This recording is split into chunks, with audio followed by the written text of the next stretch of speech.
தேவனே நான் உமதண்டையில் இன்னும் நெருங்கி சேர்வதே என் நாவல் பூமியில். ஆண்டவரும் அருமை இரட்சகருமாகிய இயேசு கிறிஸ்துவின் ஈடிநேற்று நாமத்தில் உங்கள் அனைவரையும் வாழ்த்தி வரவேற்கின்றேன்.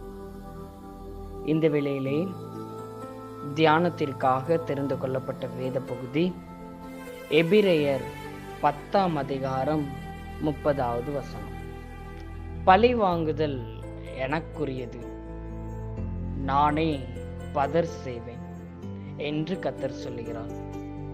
நம்முடைய வாழ்க்கையிலே பழி வாங்குவது அது நம்மளுடைய காரியம் அல்ல என்று நாம் எண்ண வேண்டும். முதலாவதாக பழி வாங்கக்கூடிய காரியம், பழி வாங்கக்கூடிய செயல் என்னுடையது அல்ல என்று நாம் எண்ணுகிறவர்களாக காணப்பட வேண்டும். என்னுடைய காரியம் அல்லவென்றால் அது யாருடையது என்று இந்த வேத பகுதி இவ்விதமாக சொல்கிறது.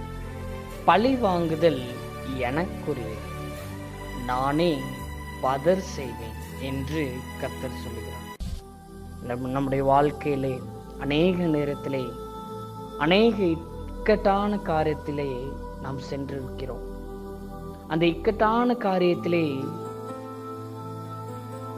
நமக்கு ஏதாவது ஒரு தீங்கு நினைத்திருந்தால், தீங்கு செய்திருந்தால், அவர்களை எப்படியாவது நான் பழி வாங்க வேண்டும், அவர்களுக்கு எப்படியாவது நான் பழி வாங்க வேண்டும் என்று நம்முடைய எண்ணம் வருகின்றது.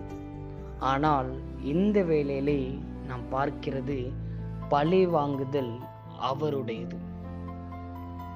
யாத்திராகமம் 14ஆம் அதிகாரம் 14வது வசனம் இவ்விதமாக சொல்கிறது, கர்த்தர் உங்களுக்காக யுத்தம் பண்ணுவார், நீங்கள் சும்மா இருப்பீர்கள்.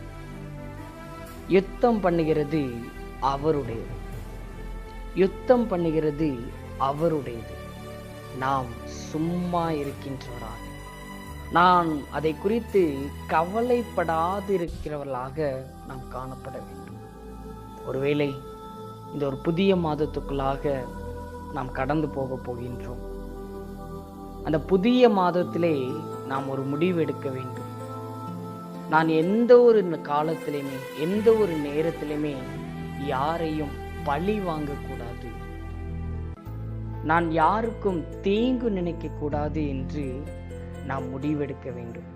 ஒருவேளை இந்த வேளையிலே நாம் பார்த்தது போல பழி வாங்குதல் அவருடையது, நானே பதர் செய்வேன் என்று கர்த்தர் சொல்லுகிறார்.